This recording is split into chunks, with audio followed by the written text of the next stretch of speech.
You stole it. Then you stole it. And then I stole it. It's called capitalism. Indiana Jones is back for his final adventure in the Dial of Destiny. Is this the movie where Harrison Ford finally gets to go out in a blaze of glory, or is this blaze of glory going to crash and burn? Join us today as we talk about Indiana Jones and the Dial of Destiny. And oh yeah, you know I have a fedora already. I think I've worn it at least once or twice on the channel, and yeah, I'll be wearing this for the entirety of the review, because damn it all, I have it, I'm wearing it, it's Indiana Jones, so let's do it. I will admit, I got this at we have a thing called, I live in Massachusetts, so we have something called the Big E, and I picked this up years ago. Unfortunately, this could easily be like glued a little bit, but this is coming off. It's like, it is just one size too small for my head, like literally one size too small. But maybe I just need to diet and exercise and lose the weight in my head, my big fat head. So yeah, Indiana Jones and the Dial of Destiny. Look, this has been kind of a long time coming. Ever since Kingdom of the Crystal Skull, people were very much unsatisfied with the Indiana Jones we had in that movie, where you had Shia LaBeouf, you were dealing with commies, not Nazis. You had the crystal skulls, which alien artifact, whatnot. So look, Kingdom of the Crystal Skull, I've always contended, is a good adventure. I agree with a lot of people who say this. It's a good adventure movie. If you just called it, Alan Quartermain and the something, and like an Alan Quartermain adventure, that actually could have worked better. But it just sucks as an Indiana Jones adventure. And I guess I should give my take on the original three as well. I grew up on Raiders of the Lost Ark and The Last Crusade. I actually didn't see Temple of Doom until a few years later down the road in my life. Like, I'm not saying like I was born a baby in a crib on November, and Raiders of the Lost Ark was playing constantly over my crib, and I knew that day I'd be an Indiana Jones. No, but I mean, since I was a little kid. I saw Temple of Doom later in life.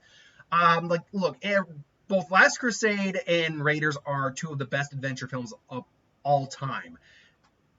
Crusade is my favorite Indiana Jones movie, and to this day, has what I consider maybe the most perfect ending of a movie ever.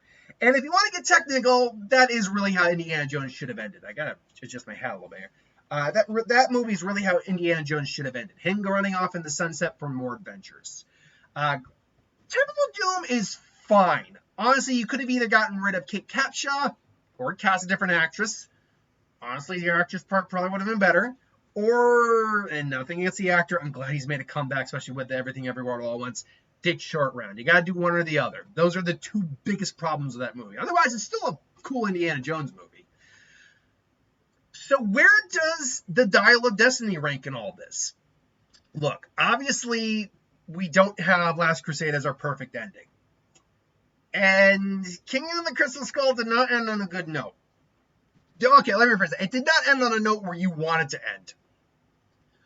Dial of Destiny, I think, is a good redemptive end.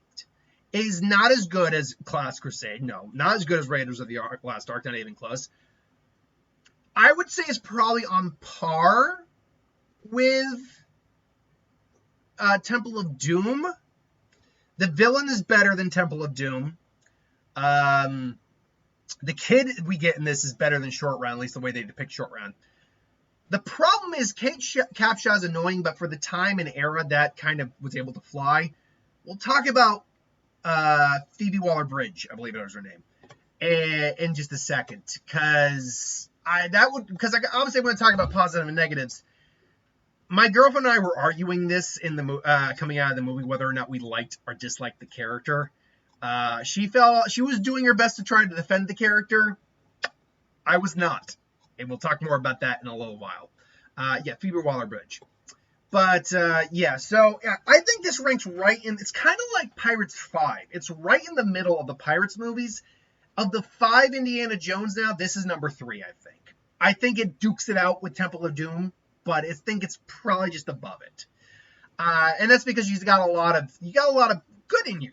You do have a lot of good in you. Harrison Ford clearly He's tired. Yeah, if anyone says he looks like he's just so tired, it's because the dude is 80 years old. I think he was in his late 70s when filming this, but he's 80 years old now. What the hell do you expect? And they play up his age to a certain degree. Some of the action sequences are a little tough to believe that he's doing them at 80, but some of the other ones, you can believe it, definitely. And they even make reference several times to the fact that he is an old man at this point. There's a scene you see in the trailer where they're climbing up like this cliff face in a cave, and he mentions how, how my shoulder's killing me, I got pins in my knees, all that, my vertebrae disintegrating, all that. I've been shot 9 times, once by your father. So they don't shy away from the fact that this is an old man Indy.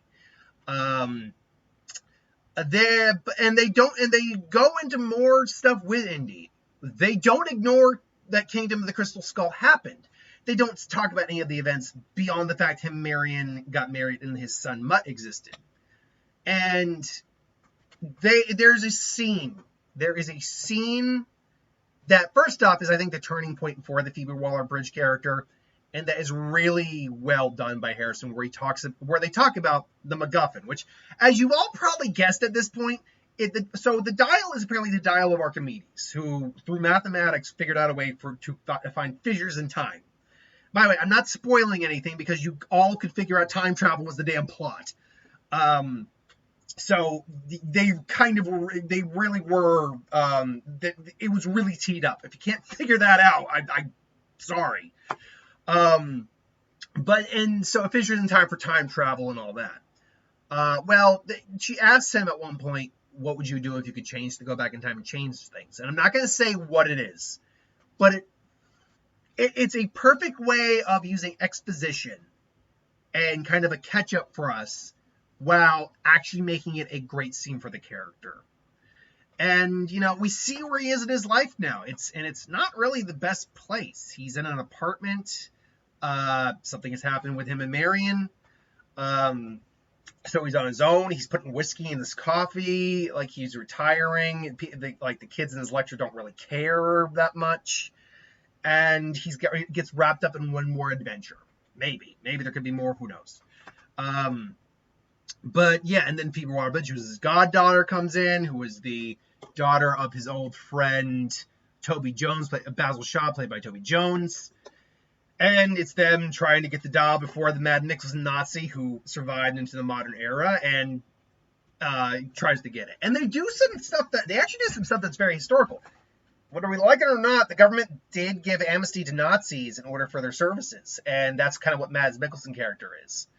And now that does go into a bit of a negative complaint, I don't know, about the movie where there's a thing involving the CIA that goes nowhere. And to some degree, I get why it existed, but then it's like, wow, there's nothing with this at all. Okay. So, yeah, and it's involving him.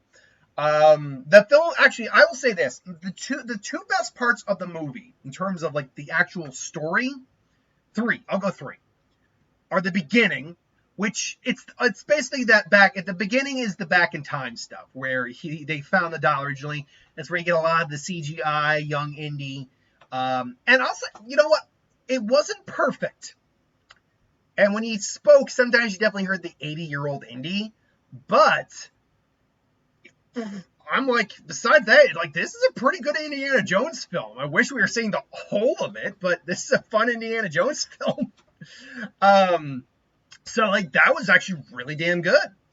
And then the finale. And when I mean the finale, I mean... maybe,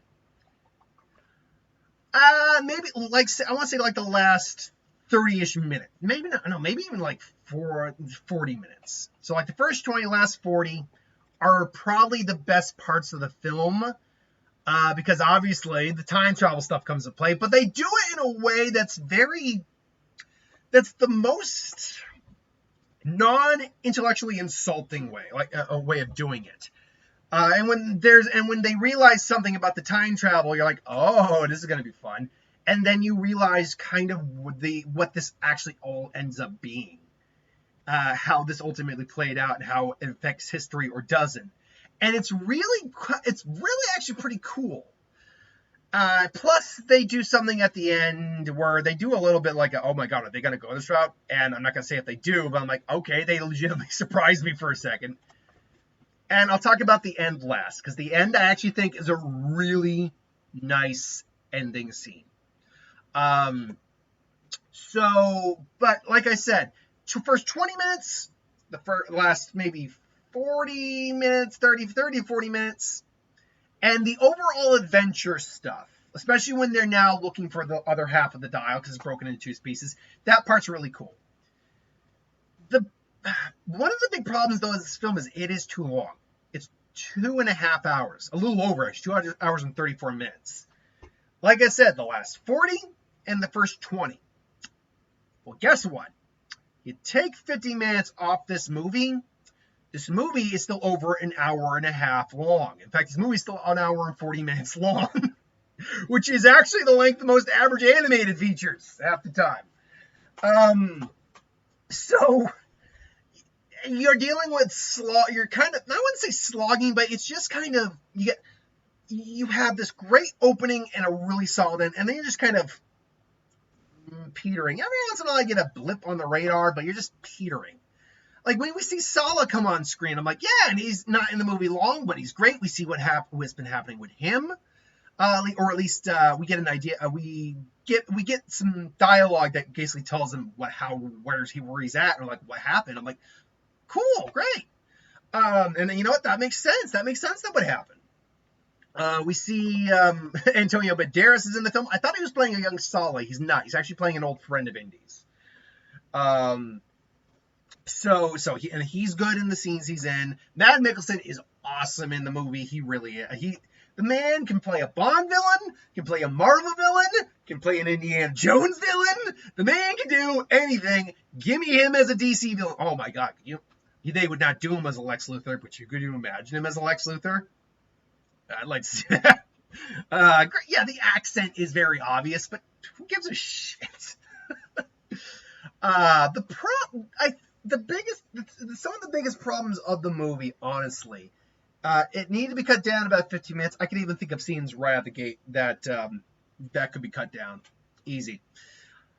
The CGI was a little distracting because there are a couple of points they cut back to the past again.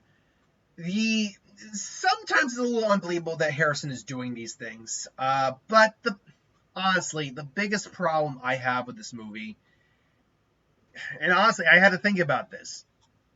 Yeah, it's the Helena character, the Phoebe Waller-Bridge character. I kind of get what they're going for with the character. She's sort of a alternate version of Belloc, where Belloc was mostly there for profit up until he was looking for the Nazis. And that's exactly. I mean, yeah, he was preserving artifacts, sure, but he was also selling these things. So he definitely was. He was definitely, out there for the profit. But he was still very charming, charismatic. He actually still gave a damn about Marion, even though he was a bit of a perv and liked her. He still gave a damn about her, and he had a lot of respect for Indy. He did. He even said, "I am just the shadowy reflection of what you could be. It would take you just a nudge to turn you into me." I think they're trying to do something like that with her, but until the halfway point where there's a death in the movie. Not even that. I think up until the halfway point where she and Indy have a conversation, she is an absolute unlikable character. She has no moral code whatsoever. She does not care that she is royally dicking over a person she has known a large chunk of her life. She continues to just charismatically, we'll call it, just insult people and not seem to realize that she can't keep getting away with shit. And me and my girlfriend were arguing about this after the movie, about why she is maybe the way she is. And she kind of said she's a lost child. I'm like, the woman's in her damn 30s. She's no child. She's clearly been doing this for a while. She has gambling debts. She's been conning people. And Indy's just like, what the hell? Your father would be ashamed of you. Yeah, well, my father's dead. And, they're trying to make her likable. And kudos to Phoebe Waller-Bridge. She's a very charismatic actress. So she's got a lot of personality, charm. She's smiling. But that only goes so far when the character is written like such a jackass. Like, I don't care what happens to this woman throughout a good chunk of this film because she's getting whatever she deserves. She literally dicks over Indy so hard, he almost got kidnapped by Nazis, almost got killed a couple times, and she just casually laughs it off.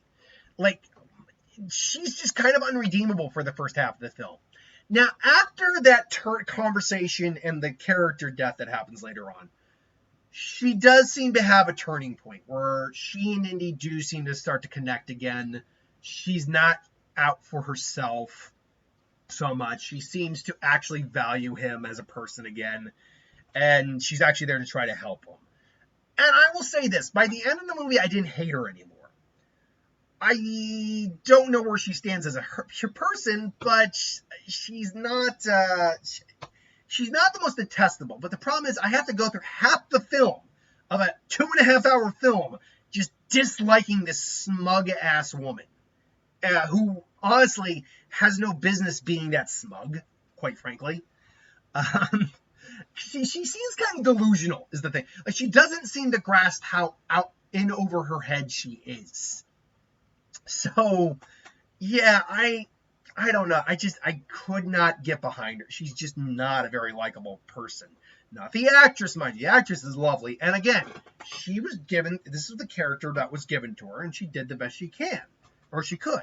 And you know what? For what she was given, there are points where, like, I'm not liking her, but she is very, I'm sorry, I'm just getting something in my back pocket here.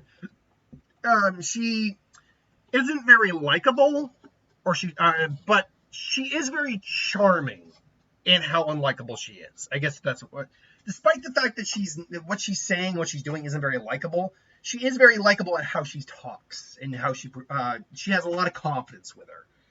And I think that's partly due to Phoebe Waller-Bridge's acting chops.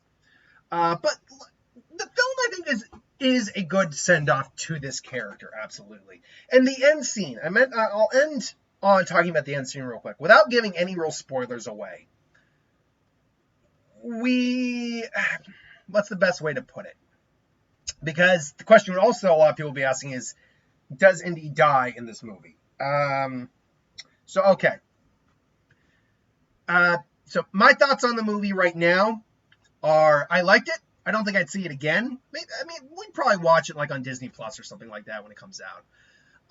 But I liked it. I think it is a good final movie, although Last Crusade is the perfect finale for Indiana Jones. I think this is a good finale. If you are interested, I would give it a watch. This goes on I rate a positive. So I am going to now talk about a spoiler, a big spoiler. So let's see, we're at the 18-minute, 9-second mark. On the 18:20, I'm going to hold my hand up, and as soon as this goes down, I'm going to talk the spoiler for the end. 2, 1, 0. Okay, we're in spoiler choice for the end. Stop here if you don't want to be spoiled. Okay, stop. So the end scene where he basically he does not stay back in time. They do give him back, and because I didn't recognize it was a divorce paper or something, like, or a separation paper. And then I realized that, and then when he was talking to her about the fact that Mutt's daddy enlisted in and his death destroyed their marriage and he couldn't help Marion. And so when he wakes up and he's just like, you belong here. And he goes, for who? And and it's not like, he's not like saying, for who? It's just a broken man saying it. And then the door opens and there's Marion. And I don't know, by the way, if that's how, if Karen Allen has aged that much, or if they just put some older age makeup on her. I'm gonna Carrie Allen, most recent photo of Carrie Allen if I can, because she actually lives and teaches in my state. So yeah, because I live in Massachusetts. 71? Oh no, yeah, they put some more makeup on her. Yeah, they aged her up just a little bit.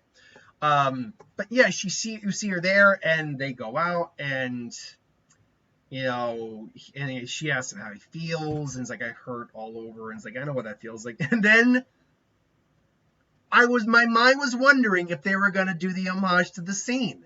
It's like, where doesn't it hurt? And she realized, and she goes here, and he kisses her elbow, and here. I'm like, God damn it, that is a beautiful ending for that. And then, the taking the hat off the clothesline, like, that is a really good ending. It was so sweet. And you know what? I am glad Indy didn't die. Like, there are characters that when you get the end of their story, I think death is the right, like them earning a death is a right way to go. Like with Logan, Wolverine earning his death was the right way to go. I would have been perfectly happy if he lived, but earning his death was the right way to go. But other characters like Rocket in Guardians 3, he hasn't earned death yet. No. In fact, none of them have earned death yet. As their release reward. There are characters who death is a reward and death is not. Indy's one of those characters where that could have gone either way, and I'm so glad it didn't, because it's nice for someone who's had a life of tragedy to finally get a win at the end. So I hats off to him. Sorry, it is hot in here, so I am a little sweaty. But hats off to them. God rest this character. We'll get a new Indiana Jones eventually, but I think it's gonna. I'll be honest. I have a feeling we will not see a new Indiana Jones in Harrison Ford's lifetime. Which, granted, at 80 years old, fingers crossed he's with us for at least another 20. I'd love to see him hit 100. But at 80 years old, I mean, that actually wouldn't be that long. It is a lifetime in the movie industry. My God, if Harrison Ford lives to be 100, wow. If Harrison Ford lives to be 100, I'll be 50. I'll be in my 50s. I mean, I'm gonna be 34 this year. That's sometimes still. I look back and at my younger years, and it's prudent for this conversation, this movie. But I look back at my younger years, and I'm like, there's stuff I probably would have done differently, or at least one or two things. And I don't have to. I mean, I'm still in good shape. I can move. I can run if I have to. I've got worse knees than I used to. But yeah, and that goes to the point. Like, my body isn't quite what it used to be, like, say 5 years ago. But yeah, I didn't even say 5. I'll take just 5 years ago. Absolutely. I'm still, like I said, I'm not in terrible shape by any stretch of the means. I'm just, once you start hitting those certain age brackets, your body responds in kind.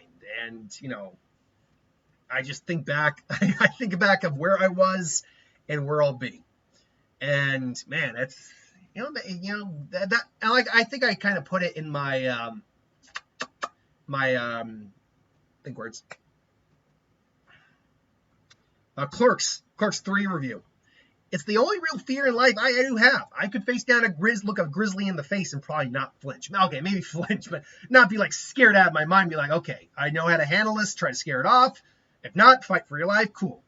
I could fight. I could be dumped in a river with a crocodile and fight for my life. But the fear of the unknown. That's the real thing that I think most people, not even men, mortal human, if you will, humans fear the most is the fear of the unknown and what lies ahead.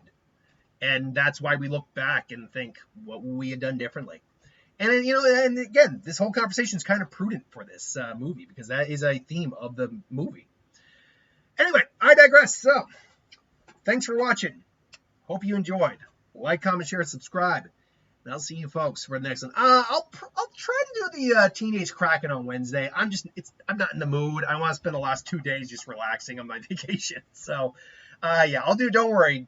I'll for the person who asked me to do all the animations, I'll do Kraken probably Wednesday, if I can. So anyway, I digress. Thanks for watching. Hope you enjoyed, and I'll see you folks next time.